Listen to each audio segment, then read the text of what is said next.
रामनवमी में शांति व्यवस्था कायम रहे और रामनवमी की तैयारी देखने के लिए राज्य के नगर विकास मंत्री सुदीप्य Sonu DC Naman Priyesh लकद्धा SP Vimal Kumar SDPO Jitwahan Oraon SDO Shrikant Vispute नगर थाना प्रभारी शैलेश मुफस्सिल थाना प्रभारी श्याम किशोर महतो के साथ गिरिडीह शहर पचंबा में भ्रमण किया।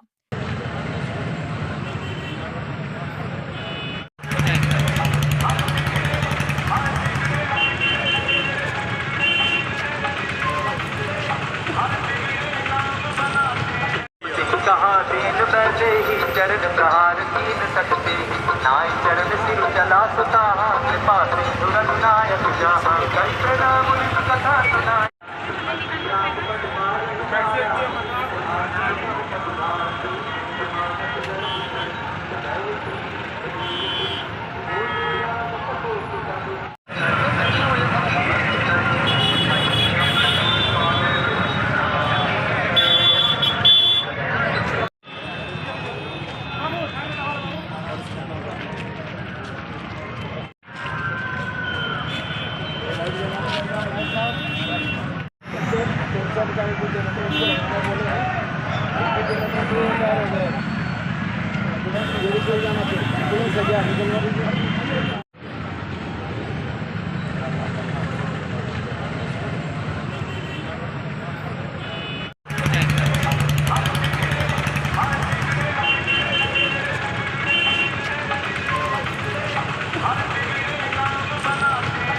लेने हम लोग पूरे प्रशासन को तमाम पदाधिकारियों के साथ निकले।